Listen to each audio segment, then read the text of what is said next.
Então, bem-vindos, bem-vindas, bem-vindos a essa nossa última sessão 8 do nosso Gota do Dharma. Acho que tem mais uma pessoa aqui querendo entrar.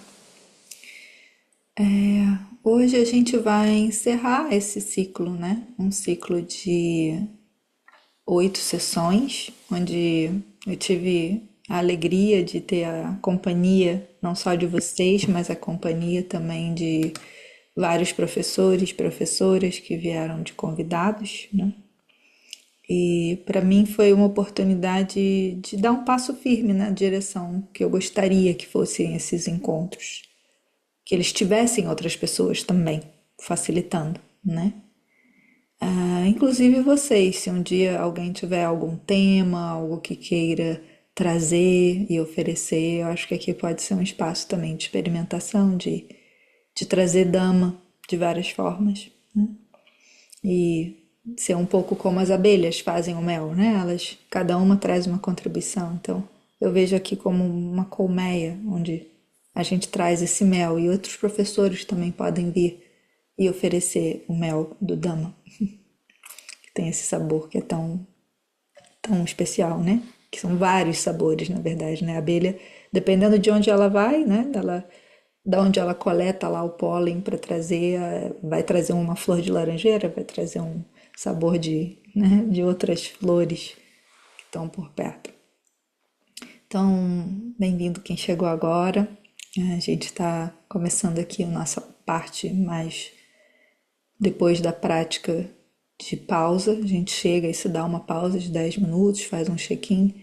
A gente vem para essa parte que é mais uma exploração, uma exposição do Dhamma. Então eu queria falar muito brevemente do que a gente fez ao longo desses 7 encontros, né? Chegando agora no 8º.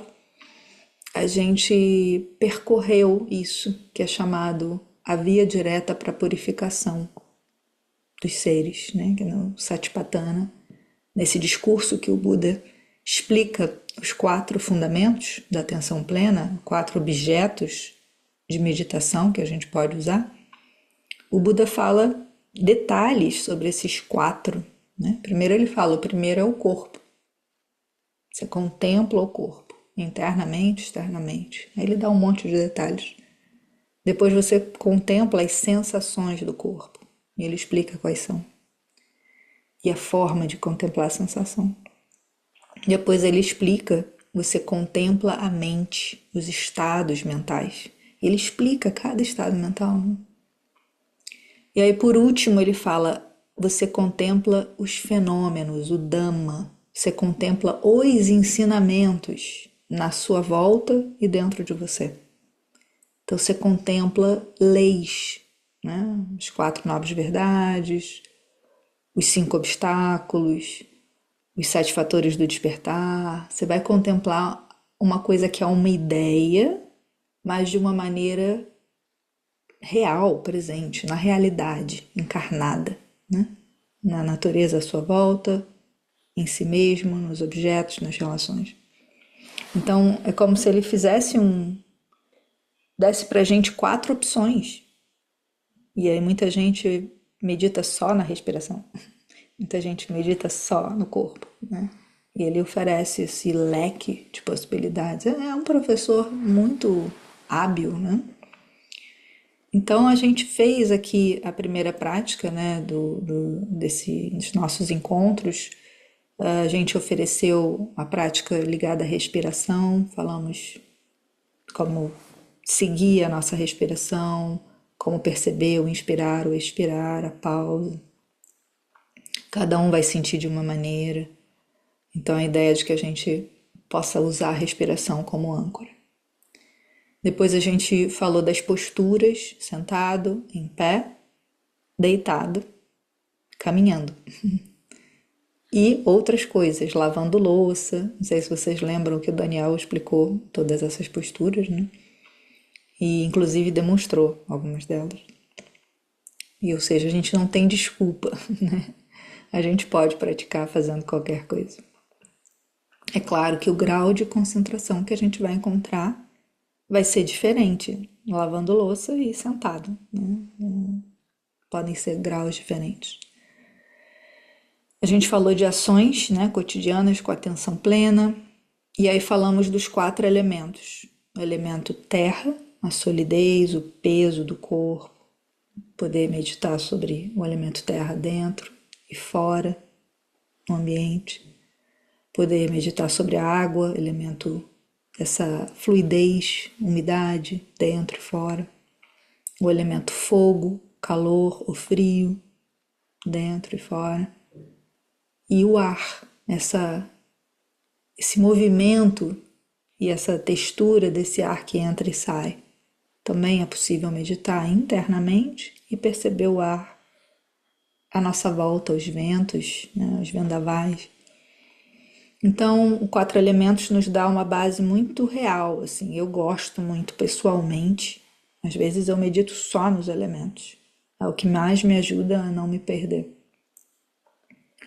E aí a gente falou das 32 partes do corpo, mas não entramos em detalhe. Mas são 32 partes que o Buda deu, incluindo cabelo, dente, unha, pele, pelos do corpo. Ele vai falando cada parte do corpo. A gente não entrou muito nisso aqui, mas esse ensinamento existe e eu acho também muito interessante. E a gente falou da finitude da morte. Falamos sobre como perceber a finitude, que tudo passa, em compreender esse corpo também como algo que passa, pode possibilitar insight. Então, o insight dessas práticas corporais não é virar um mestre em sentir a sua orelha ou em sentir todas as sensações do seu corpo, mas é perceber que não possuímos esse corpo, não controlamos esse corpo, que existe a impermanência, o não eu, em que, em última análise, ele é insatisfatório. Ele traz prazeres muito saborosos, mas que esses prazeres não duram para sempre e nem o incômodo dura para sempre. Ele também muda. E aí a gente entrou no segundo fundamento, Veda Anupassana.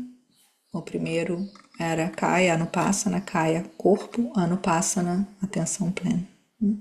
Contemplação com atenção plena. Vedana Anupassana, contemplação das sensações, vimos as agradáveis, desagradáveis e neutras, lembram? E vemos que as agradáveis têm o canto da sereia, que nos faz querer, né? Quero mais, né? E o desagradável nos coloca longe, não quero, né? Os dois tiram a gente do eixo. Nota, né? O eixo aqui, não quero, quero muito, né? E o neutro, muitas vezes, a gente nem percebe. Então, a gente trabalhou com essas sensações, percebeu sensorialmente, mentalmente essas sensações, a intensidade delas, como elas mudam rápido. E vimos como o apego, a aversão e a ignorância, ou seja, não percebê-las, faz parte da experiência com as sensações. E a prática é também ver que elas são impermanentes, insatisfatórias, que o eu não controla. E a habilidade de lembrar de sati, de atenção plena, voltar mais uma vez, voltar mais uma vez, voltar mais uma vez, e de criar um senso de equanimidade, de não ser simplesmente arremessado, né, para o desejo e a aversão. E aí entramos no terceiro fundamento, Citta Anupassana, contemplação da mente, dos estados mentais. Eu apontei aqui para a cabeça, mas a mente não está aqui no cérebro, né? A gente entende que a mente está no corpo como um todo, mas é um aspecto mental no sentido de que são estados que têm a ver com pensamentos, crenças, tons mais emocionais também. Né? Então a gente se identifica com esse estado achando que isso sou eu, isso é meu.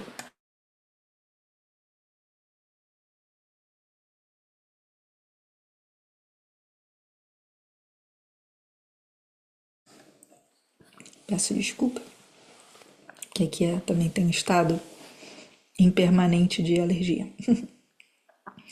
Então a gente notou a mente com desejo, mente sem desejo. mente com raiva, mente sem raiva. Mente distraída, mente concentrada. Mente expandida, mente contraída. Mente com sabedoria, mente sem sabedoria. Então o Buda ele aponta esses estados e ele nos ajuda a ter esse insight. A mente muda. A mente não é sempre igual. Eu posso observar, eu tenho a habilidade de observar a minha mente. Não preciso estar fusionada com a mente o tempo todo. Eu posso nomear o estado mental que está vindo agora, sem se fundir com o conteúdo mental. E a gente sai de estados mais aflitivos, mais obsessivos, mais identificados demais, né, com a mente. Então não é à toa que o Buda deu esse objeto da mente para a gente observar. E aí, por último, o Dhammanupassana, que é o tema de hoje também, que foi quebrado em alguns encontros. Tivemos, a presença de vários professores aqui falando sobre isso. Nos elementos, a gente teve o Fábio. No 7 Fatores do Despertar, tivemos o Arthur Schacker. Nos 5 Obstáculos, tivemos a Diana de Holanda, que também falou sobre os 5 agregados que formam eu. Então o Dhamma não passa vários conteúdos ligados ao Dhamma. Ou seja, o Buda aponta para o ensinamento e diz: contemple esse ensinamento, mas não teórico, agora, no seu corpo e à sua volta. Então ele fala primeiro dos Nivaranas, os 5 obstáculos, que a gente tem a visita todo dia, né? Desejo sensual, raiva, aversão, né? Esses dois, essa dupla, ou apego, ou a má vontade, ou o desejo, ou a raiva. Preguiça e torpor, e agitação e ansiedade, também uma dupla, né? Ou a gente está muito arrastado pela ansiedade, preocupação, remorso, ou a gente está completamente sem energia, preguiça, torpor, dispersão, dissociação. E a dúvida, que é o último, que é essa mente que não consegue decidir, que acha que tudo tem uma dúvida cética. Então, o Buda nos ensina os antídotos de cada obstáculo, eles vão aparecer dentro e fora da meditação. E como observar, reconhecer, investigar e deixá-los ir. E usar o antídoto quando eles forem muito presentes. É preciso cultivar algo que ajuda a reduzir o obstáculo. Mas ele não é um inimigo. Ele é algo que ajuda a gente a perceber algo e poder praticar. E a gente falou dos 7 fatores do despertar, ou seja, 7 coisas que a gente precisa cultivar diariamente na nossa prática. Atenção plena, a investigação do Dhamma, a energia para manter a nossa prática, alegria, tranquilidade e concentração. Faltou atenção plena, investigação, energia, alegria, tranquilidade, concentração, equanimidade. Então, equanimidade como o mais sutil, né? Um pilar mais, digamos, profundo e que é quase um coroamento dessas qualidades que a gente vai, como uma flor, né? Abrindo uma atrás da outra. Engraçado que eu tive a experiência de ver orquídeas no penúltimo final de semana. E as orquídeas, muitas delas abrem exatamente assim.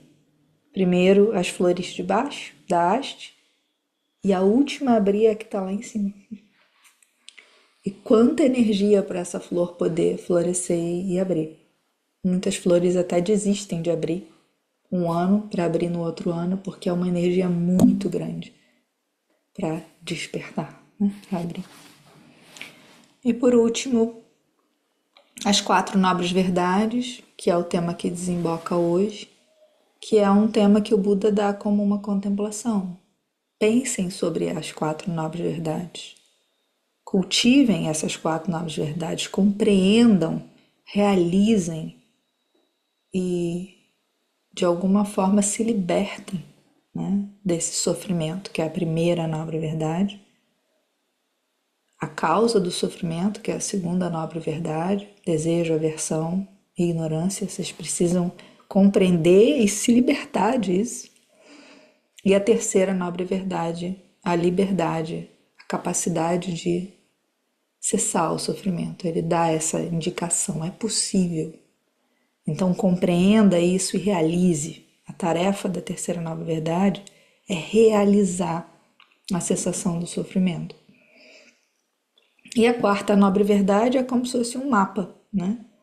É um mapa e um passaporte, né? Para você poder ir, para você poder fazer esses 8 passos do caminho.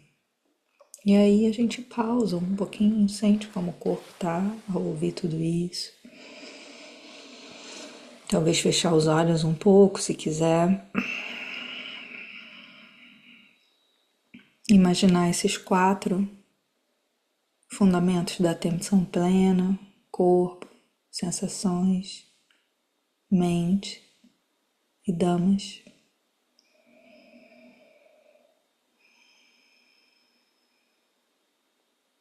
Como se fossem 4 instrumentos para você usar.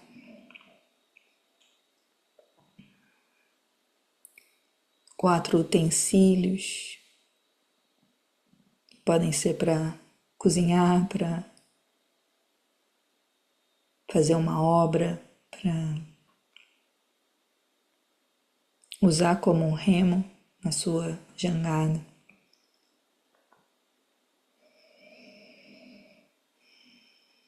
Esses 4 objetos de meditação que qualquer um de nós pode usar, investigar, praticar.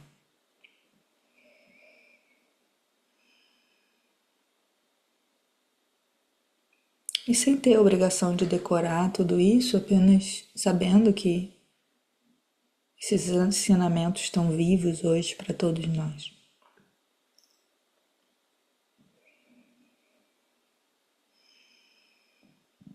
E quando quiser, aos poucos, e abrindo os olhos, notando se esse espaço ajuda a mente a receber as palavras, que foram muitas nesses últimos 10 minutos. Talvez a gente possa entrar um pouquinho nessa quarta nobre verdade, que é: há um caminho para a liberação do sofrimento. Muitos de vocês já ouviram muito sobre isso, então não quero ser repetitiva. Então eu vou falar só realmente os 8 passos de maneira muito, quase como um vento batendo assim nas flores, nas folhas. O primeiro passo que o Buda indica, Samadhi, é a compreensão. Compreender com habilidade, compreensão correta. Ver as coisas como elas são, à luz das 3 características. Saber que tudo é impermanente, que não existe um eu que controla tudo. E que, em última análise, as coisas vão ser insatisfatórias. Nada vai ser satisfatório o tempo todo. Isso ajuda a fortalecer a nossa sabedoria, a nossa lucidez, compreensão hábil, traz visão ampla e é o antídoto para a nossa negação, para as nossas ilusões, para nossas fantasias ou cegueiras. Então a compreensão hábil é a primeira dessas 8 no caminho. E a gente tem Samma Sankalpa, a intenção hábil. É a intenção, a vontade que a gente coloca, né? O pensamento que a gente coloca, é aquilo que inicia qualquer ação.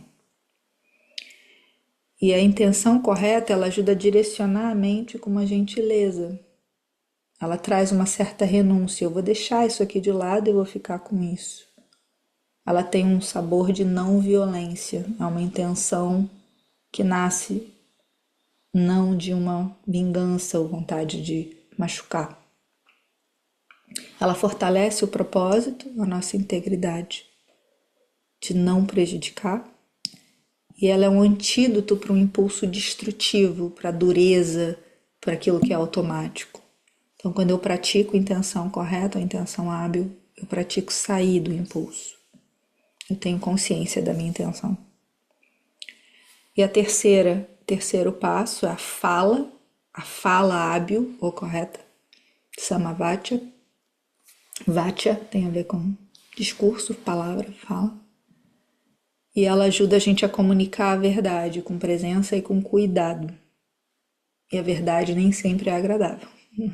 Então, saber a hora de falar, como falar, com quem falar. E ela fortalece a nossa autenticidade, a nossa escuta, a nossa conexão.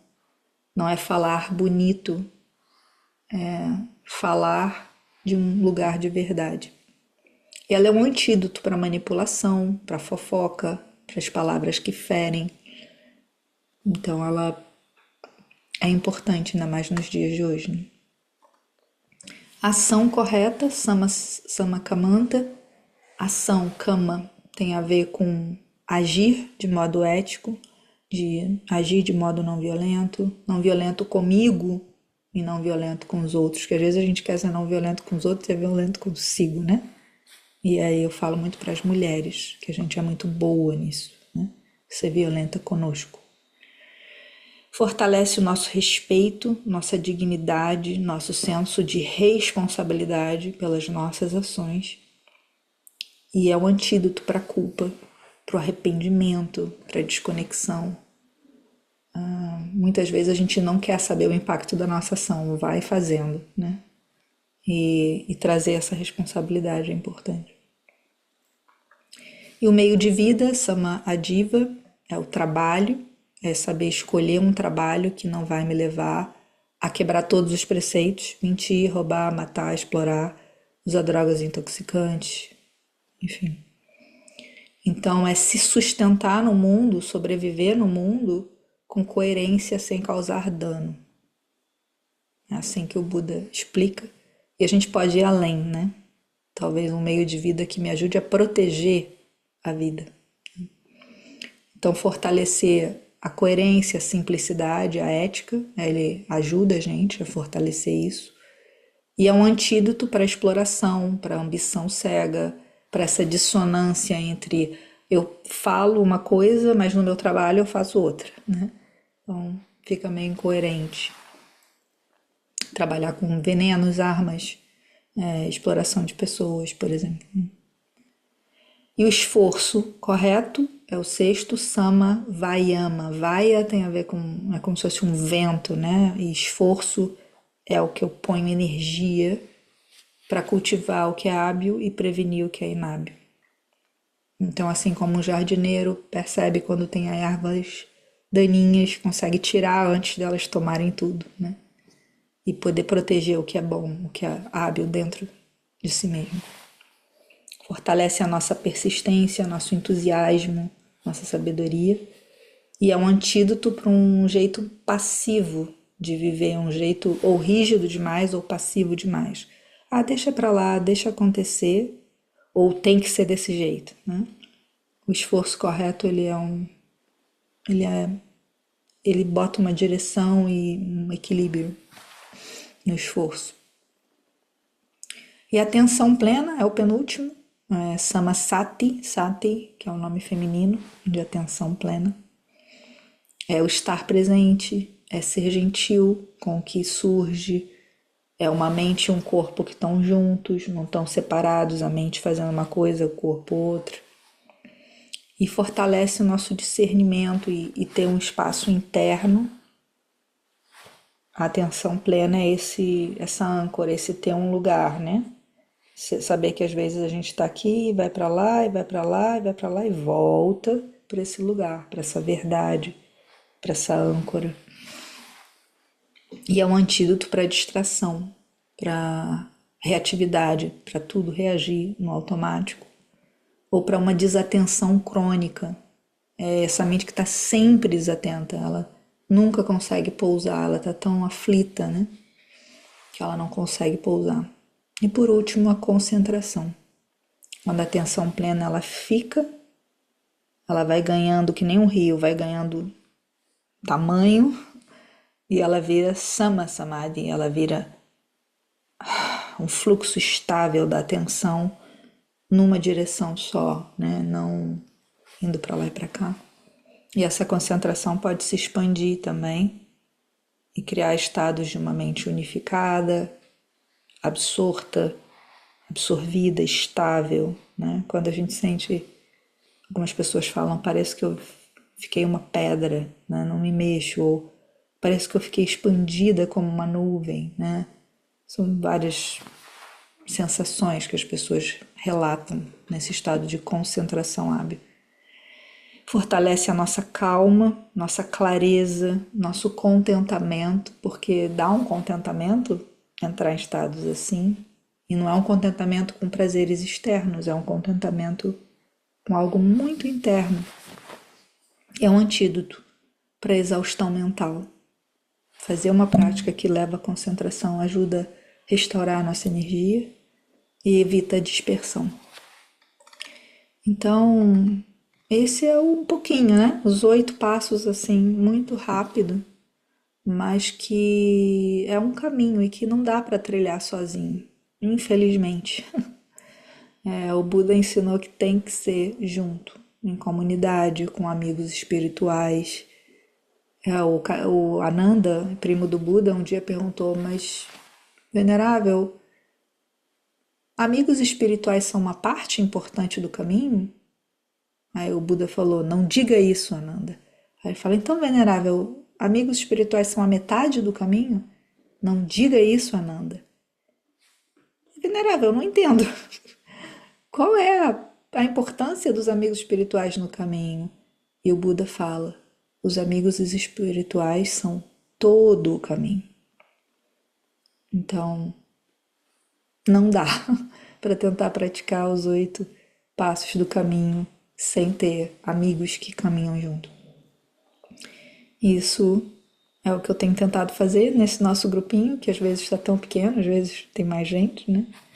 Mas é criar essa comunidade e partilhar esse Dhamma, que assim como o oceano tem só um sabor, né? Qualquer praia que você vai, nossa amiga aqui que está indo para longe, né? Talvez vá encontrar uma praia lá, vai sentir o sabor da água aqui de Portugal também, né? Todo o oceano tem esse mesmo sabor, assim como o Dhamma tem o sabor da liberdade. Então que a gente possa caminhar juntos.